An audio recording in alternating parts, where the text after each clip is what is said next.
What's up guys, and welcome back to the channel. And in today's video we're going with the next fights to make for every single major fighter after UFC Vegas 85 Imavov versus Dolidze. We've got 11 fighters on screen, as you can see, that all need matchmaking for their next fight. I'm going to explain it for each of them, also say when it should happen, where it should happen, all that kind of thing. So let's get into it with the main event winner. Nassourdine Imavov got an impressive decision win over Roman Dolidze. Dominated him, schooled him. I thought he won every round with a 10-8 in the first. Obviously he had the point deduction for the weird kind of kick to the head, which should have been legal, but it is what it is. Anyway, he looked great in the fight, and I think he deserves not a major step up the rankings, even though personally I wouldn't mind seeing him versus a top 5 guy.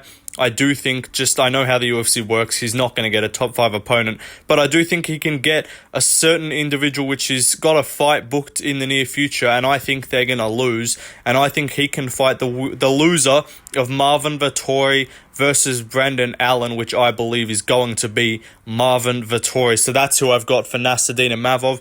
I think you make this fight happen in September in Paris when they go back to there, because Vettori's fighting in April, so what's that, May, June, July, August, September? That's 5 months after Vettori's fight. It would be 7 or something months after Imavov's.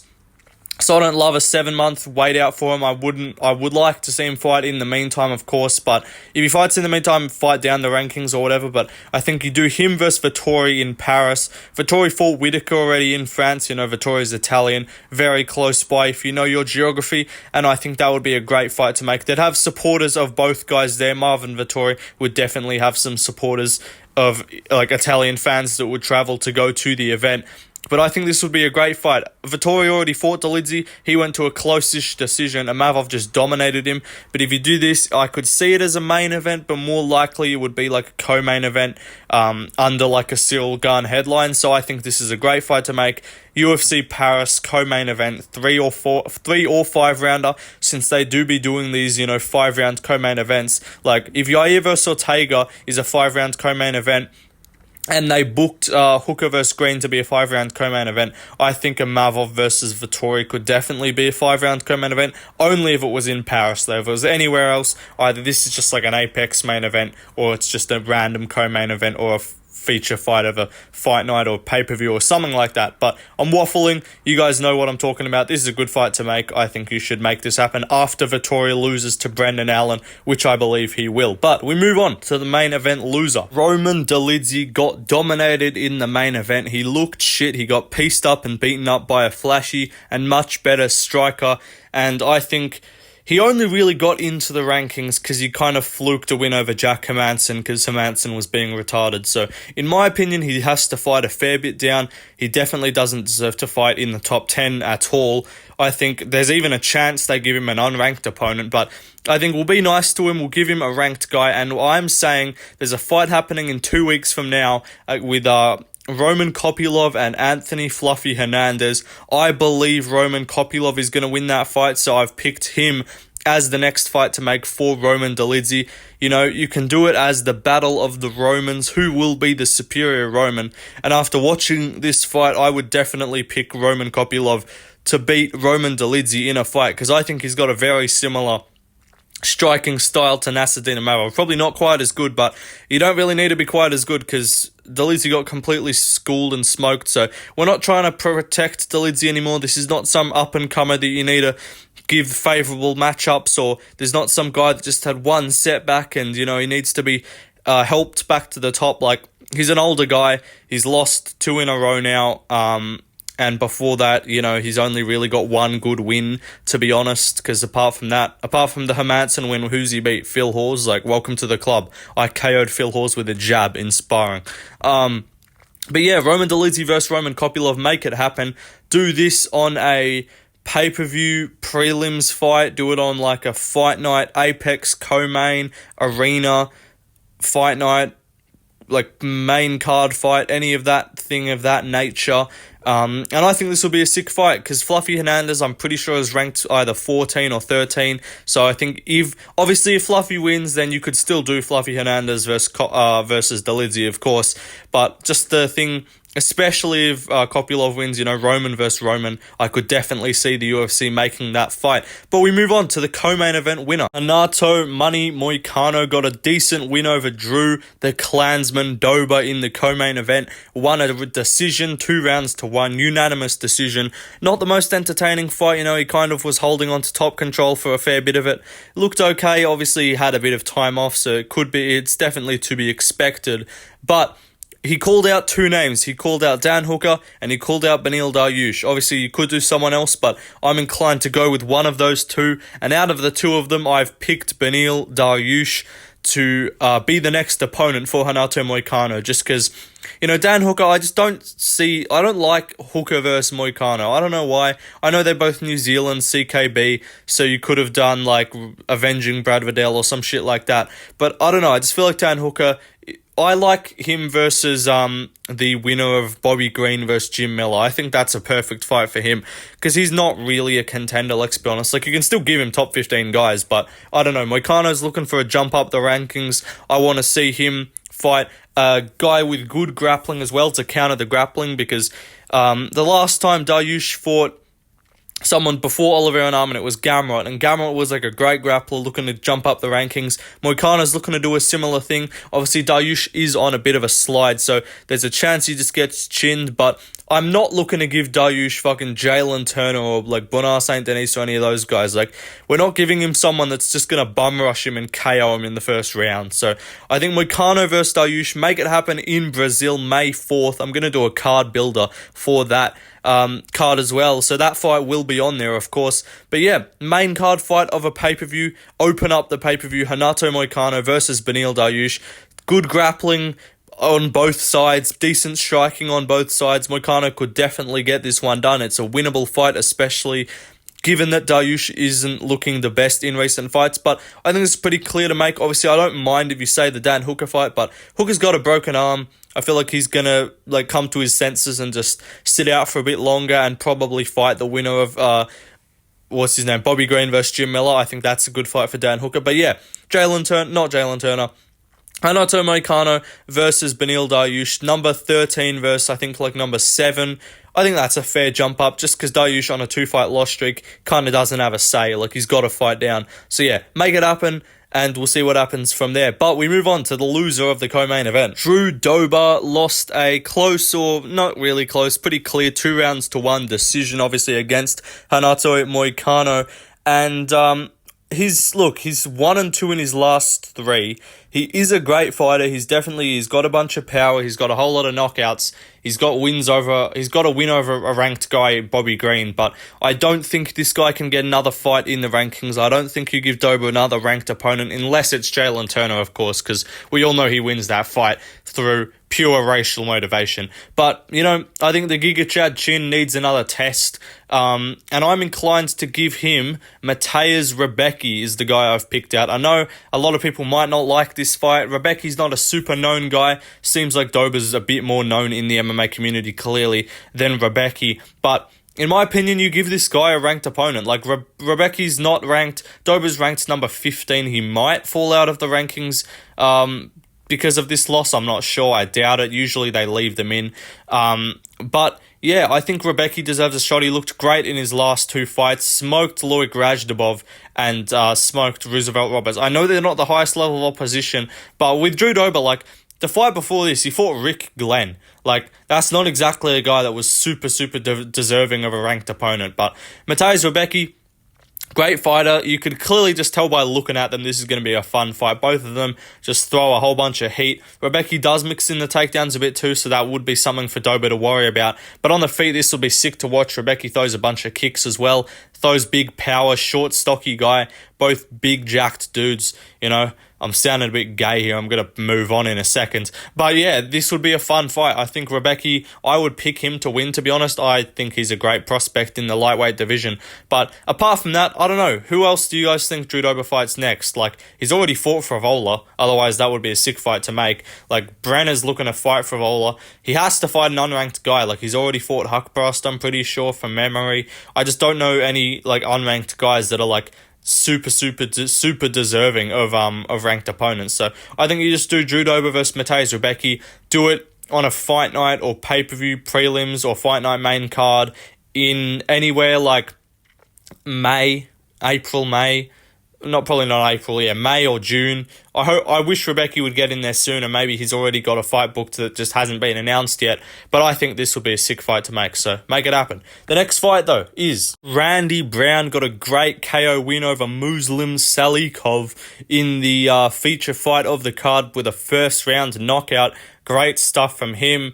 Do him versus Joaquin Buckley on a fight night, arena fight night, main card or prelims. Just do it. It'll be a fun fight. You got the long power, long rangy guy, slick striker versus the kind of short, stocky, big power puncher in Buckley. Buckley's coming off a win over Alex Morono. Randy Brown coming off a couple wins over Wellington Turman and now, of course, Muslim Salikov. Before that, he got chinned by Della. But apart from that, what's his name? Buckley, when was his last loss? Would it have been Imavov? I think it was Imavov back in September. And then he fought Andre Fialho, and then he fought, he fought Andre Fialho, and then he fought Alex Morono. I think if he's got another fight in between there, let me know in the comments, but I'm pretty sure that's what Buckley's schedule has been. This will be a fun fight, as I said. Long, rangy guy versus short, stocky power puncher. Just make it happen. Yeah, it's a fun fight. Just do it. The next fight, though, is Natalia Silva got a good win by decision on the main card against Viviane Araújo. She's now going to be ranked number 7. There's a fight between Macy Barber and Caitlin Chikagian happening in about a month's time. I think Macy Barber's going to win, so I say you do Natalia Silva versus Caitlin Chikagian if she loses that fight.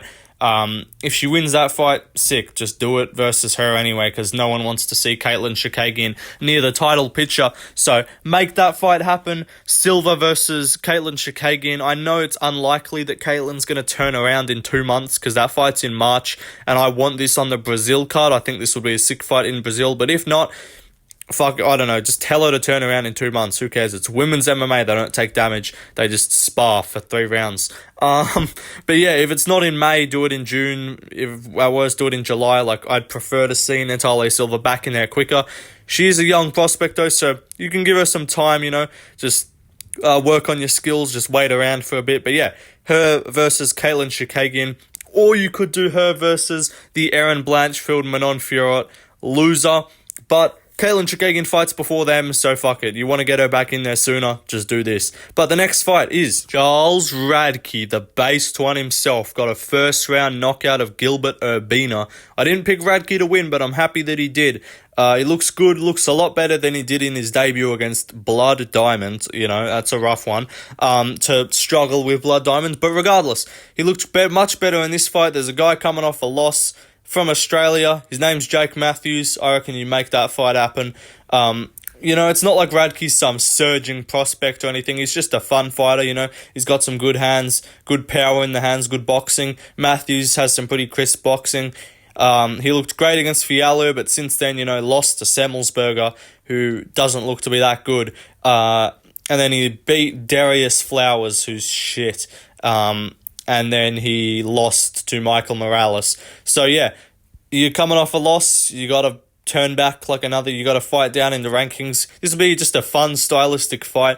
This is fun fights. Don't put it in the Apex. Do this on a fight night, prelims, pay-per-view, early prelims, something like that. Maybe you even do it in Australia, Radke versus Jake Matthews. Matthews is Australian. If Radke wins, the crowd is certainly not going to be happy. So I think you make that happen, and yeah, it's a fun fight. But we go on to the next fight. Temba Garimbo. We call him Magumbu. We call him Magambu. We call him Temba Garimbo.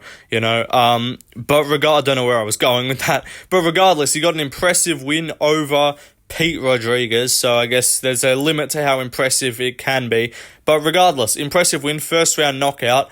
And yeah, there's another guy coming off a loss that just fought a couple of weeks ago that I previously just mentioned when talking about Jake Matthews. The name's Matthew Semmelsberger, Semi the Jedi. Man's got a shit haircut and he looked shit in his last fight. So yeah, He's not some prospect. He's not some really high-level fighter that turns back prospects all the time. So I say you do Temba Garimbo versus Matthew Semmelsberger. It's not an overly risky fight. You know, Semmelsberger's got some power, but he's susceptible to being taken down. Got taken down a bunch by, Jeremiah Wells when they fought. I was considering doing that too, but I don't know. That just seems kind of weird. I don't know, yeah. But it is fun. Do it. Again, fight night, prelims, pay-per-view prelims, whatever, make it happen. Temba Garimbo, calm down, little bro. You're not fighting for the fucking belt this year. Chill out. But we move on to the next fighter. Molly McCann got a great win over Diana Belbita by first round submission due to an armbar. Broke her arm, I'm pretty sure, so good stuff, Molly McCann. But yeah, good win from her. Down a weight class now at strawweight. She looks a lot better than when she did at flyweight. Looks like she could actually do something, maybe. I know Belbita's not very good. You know, she's good to look at, but I don't know how good she is at fighting. But regardless, Molly McCann deserves a jump up. I don't know if you give her a ranked opponent. I'm going to say you do. I'm going to say Karolina Kowalkiewicz is someone that is fighting in May against Yasmin Lucindo, I believe it is. I think it's not confirmed, but that's meant to be happening on the Brazil card May 4th. So I think she'll probably just lose that fight, regardless, win or lose, because fucking Karolina Kowalkiewicz ain't fighting up the rankings.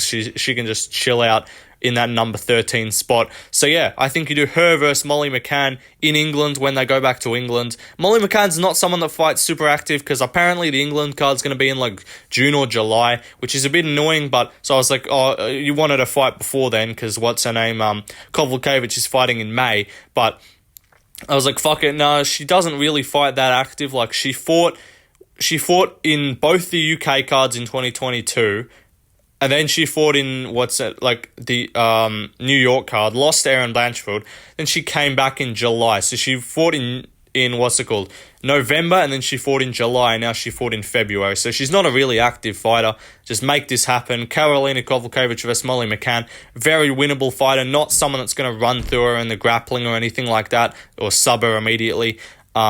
But yeah, I think there's a very winnable fight. It's not like an overly fun style matchup, but I was considering doing like a Denise Gomez matchup, because that would just be fun. They just both sling punches, and it would just be some classic, lesbian fighting, because if they're not lesbian, they're not entertaining to watch. But regardless, good stuff for Molly McCann. Do this fight in England. Make it happen. The next fight, though, is Charles Johnson beat Azat Maxim early on the card on the prelims. Azat Maxim smoked him in the first round, and then he came back in the second and third and got a win. In his post-fight call-out, he called out Joshua Van. Ask and you shall receive. You're fucking dumb for asking, because you're going to lose, but sure. Josh Van versus Charles Johnson, make it happen. Do it soon. Do it in fucking end of March or early April. Like, do it on the April Apex fight night, or in an arena.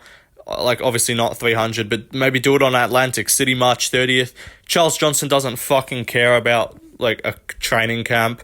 He fought like 4 times last year. So yeah, make this fight happen. Joshua Van, literally 1 week after his fight, said, I'm bored, I want to fight again. So he's fine to. He said he wanted to fight 6 times this year, so gotta get the numbers in. Maybe fight in March or early April, and then you could still be on track, perhaps. So you make this fight happen, it'll be a fun fight. Josh Van would smoke him, in my opinion, but Charles Johnson asked for it, so yeah, you can cop the treatment if that's what you want.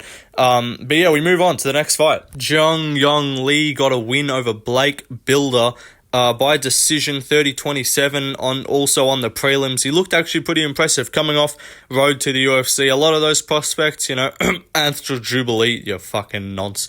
But yeah, Anthony Jubilee, terrible, but a lot of the road to the UFC prospects aren't that good. But Jung Yong Lee actually showing to be decent from Korea. Hopefully they can, build themselves a bit of a star. So I'm not throwing him to the wolves, but I'm giving him a guy coming off a loss that, in my opinion, would be judging off how he looked in his last fight.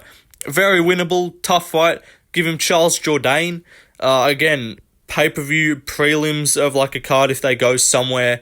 Like if they go back to Canada, you could do it there. Apex main card or Apex prelims. Anywhere else, fight night or pay-per-view early prelims or prelims, whatever. It's not a crazy fight. It's just a fight that exists in my mind that you just make happen. So yeah, just chuck this one together, do it, it'll be fun.